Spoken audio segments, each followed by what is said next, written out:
Pak Li, seorang pria yang terpaksa bertahan hidup di alam liar sendirian, karena alasan tertentu. Terpaksa pergi sendirian ke alam liar. Memulai perjalanan bertahan hidup yang sulit. Prioritas utama saat ini adalah menemukan tempat berteduh. Dia tiba di sebuah tempat kosong di bawah tebing. Setelah membersihkan sulur di sekitar tebing, dia langsung berbaring untuk mengukur luas area yang bisa digunakan. Kemudian dia bangkit dan mengamati dengan cermat, memutuskan untuk menetap di sini. Masalahnya adalah lapisan batu rendah yang tidak rata di sekitar tebing. Mengambil terlalu banyak ruang. Pak Li mencoba menggali dengan metode primitif namun menemukan bahwa itu sama sekali tidak berhasil. Tampaknya dia harus membuat beberapa alat yang tepat untuk menyelesaikan pekerjaan ini. Dia berencana untuk mengumpulkan beberapa sulur terlebih dahulu. Setelah mengumpulkan cukup banyak sulur, dia menemukan sebuah batu datar. Pertama, dia memotong sulur panjang dengan batu tajam. Kemudian dia menggunakan kakinya untuk membantu mengikat sulur-sulur tersebut satu sama lain. Digunakan untuk membuat keranjang dari jerami. Karena terburu-buru keluar, sepatunya hilang. Pak Li berencana untuk menggunakan jerami ini untuk membuat sepasang sepatu. Dia pertama-tama mengelilingi jerami menjadi lingkaran besar dan kemudian melipatnya menjadi lingkaran kecil. Selanjutnya, dia menggunakan kakinya untuk menahan dan memperbaiki saat membuat anyaman. Dengan cara ini, dia mendapatkan sol sepatu yang nyaman dan cukup kokoh. Selanjutnya, dia memilih kulit batang pohon yang segar. Melalui proses yang cermat dan teliti. Setelah menyaring serat kulit batang yang berkualitas baik dan menjemurnya, digunakan untuk membuat tali rami yang lebih kuat dan tahan lama. Kemudian, dia menyisipkan tali rami ke dalam sol sepatu untuk membuat anyaman. Dengan cara ini, dia berhasil mendapatkan sepasang sandal jepit yang berkualitas tinggi. Dengan bantuan sandal jepit, Pak Li tidak perlu lagi berjalan berjinjit di hutan. Singkatnya, itu sangat nyaman. Selanjutnya, Pak Li mencari kulit kelapa. Dengan menggabungkan secara cermat kayu dengan batang kayu, membuat kipas putar sederhana dari tanah liat, kemudian menggambar lingkaran di tanah. Dia berniat untuk membangun sebuah tungku peleburan di sini. Selanjutnya, dia menggunakan batang anyaman untuk mengumpulkan tanah liat di sekitar. Menggunakan tanah liat untuk membangun tepi lingkaran di tanah. Secara tepat membangun kontur tungku peleburan. Kemudian mengukir alur di tengah batu kerikil datar. Sebagai sumbu pusat dasar kipas di dalam tungku. Selanjutnya, menggunakan batang kayu kecil untuk menutupi dan menyegel dengan tanah liat.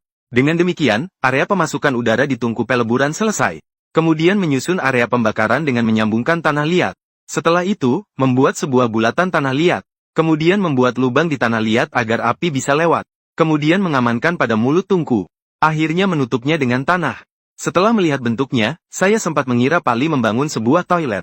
Kini, tungku peleburan ini hanya membutuhkan ujian api yang hebat.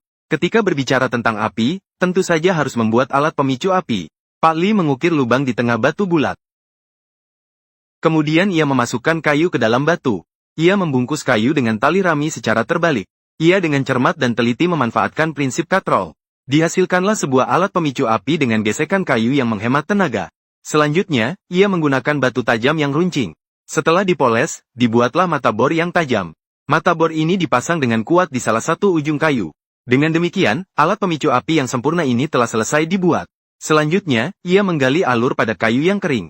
Kemudian, ia mencari beberapa daun kering yang mudah terbakar dan mengumpulkannya. Ia kemudian mengoperasikan alat pemicu api dengan gesekan cepat antara kayu.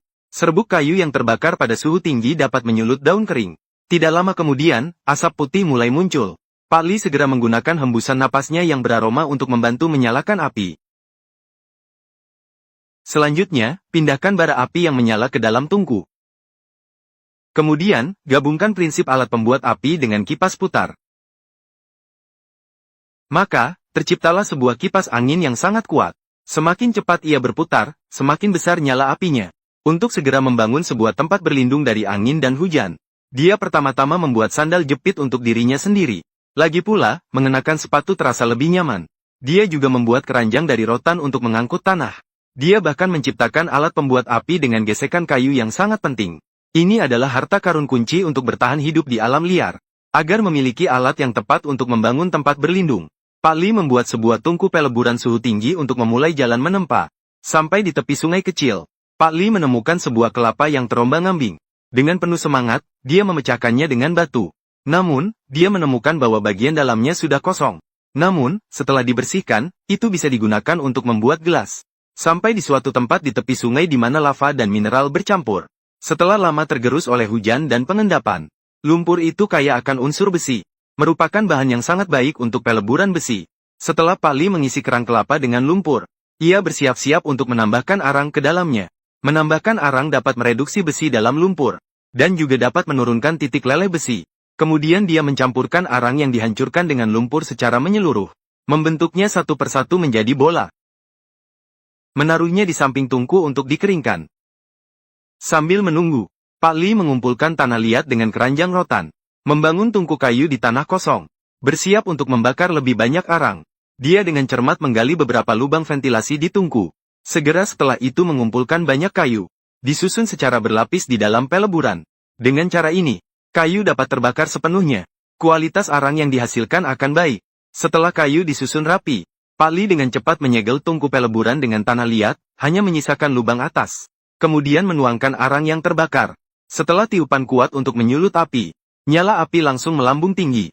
Selanjutnya, ia menyegel lubang atas dengan tanah liat. Dengan cara ini, nyala api akan menyebar ke bawah. Setelah dibakar selama 2 jam, Pak Li juga menyegel lubang ventilasi di bagian bawah. Setelah melalui 1 malam proses pemanasan tanpa api, keesokan harinya, Pak Li membuka tungku untuk memeriksa.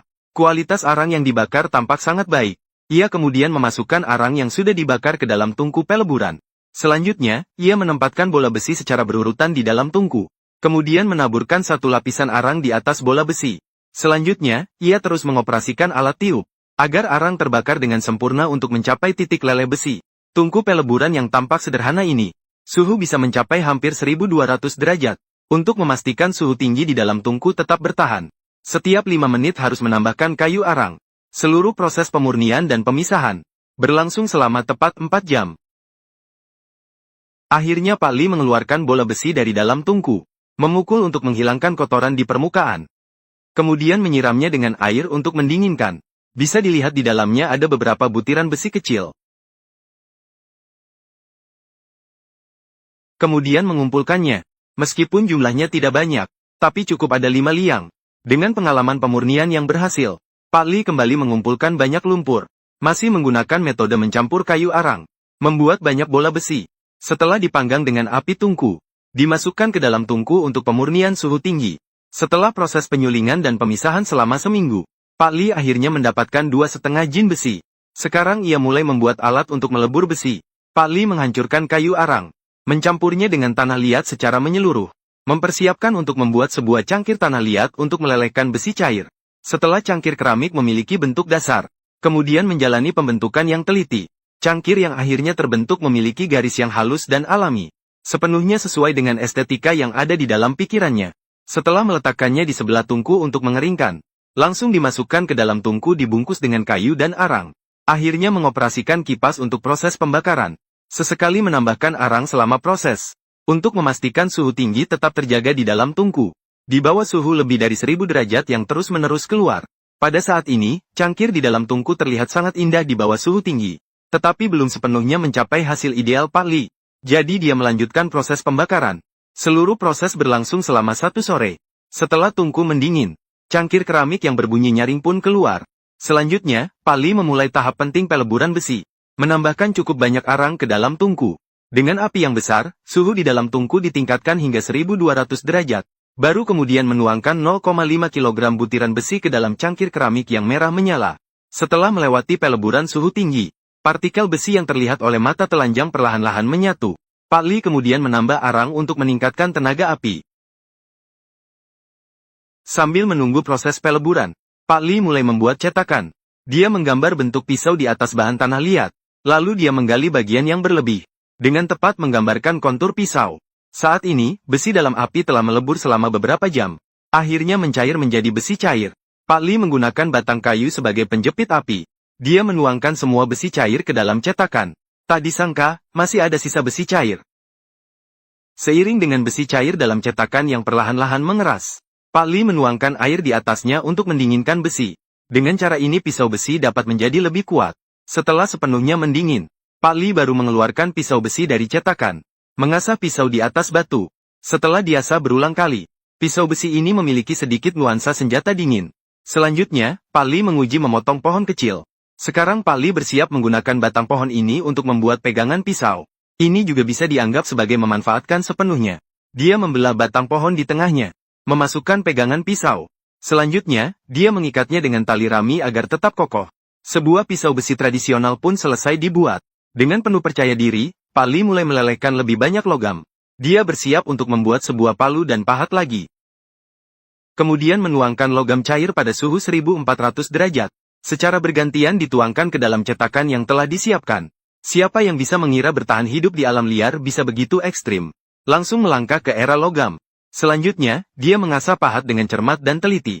Kepala palu dipasang dengan kuat di salah satu ujung kayu. Kemudian melakukan pengujian. Keduanya cocok dengan sempurna. Dalam kondisi kelelahan yang terus-menerus, Pak Li sudah sangat lapar hingga kakinya lemas dan perlu segera mencari makanan. Karena di sini terdapat banyak aliran sungai. Jadi dia berencana untuk membuat keranjang ikan menggunakan anyaman rotan. Jangan melihat Pak Li yang tampak kekar. Namun, keterampilan anyamannya sangat halus. Anyaman rotan berputar cepat di tangannya dalam waktu singkat. Dengan cepat, beberapa keranjang ikan yang indah pun selesai dibuat. Selanjutnya, dia juga membuat tutupnya.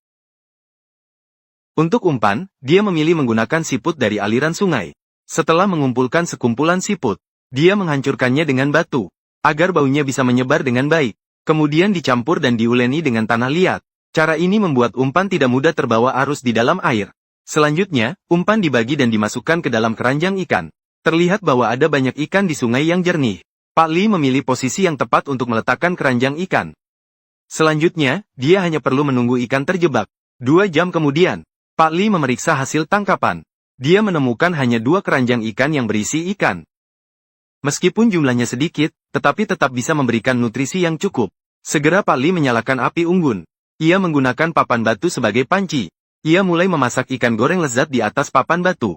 Setelah 10 menit menggoreng dengan cermat, ikan kecil yang lezat bisa dinikmati sepenuhnya. Meskipun jumlahnya tidak banyak, namun, itu bisa memberikan banyak protein untuk memulihkan tenaga. Sehingga ia bisa melanjutkan hal-hal berikutnya. Pak Li membuat pisau besi, serta alat-alat besi seperti palu dan pahat. Selanjutnya, ia bersiap untuk menggali dan membangun basis. Karena lapisan batu di lokasi yang dipilih terlalu keras, Pak Li memutuskan untuk memanaskannya sebelum menggali. Ini memanfaatkan prinsip pemuaian dan penyusutan panas. Dengan memanaskan lapisan batu yang lembab untuk mengubah struktur internalnya, lapisan batu akan meledak akibat efek tekanan panas. Dengan cara ini, efisiensi penggalian dapat meningkat hingga batas tertentu. Kemudian, ia akan menggunakan alat untuk menggali. Namun, selama prosesnya, ia harus tetap waspada. Karena batu-batu yang jatuh dapat membahayakan keselamatan diri jika tidak diperhatikan. Setelah terus-menerus mengeruk,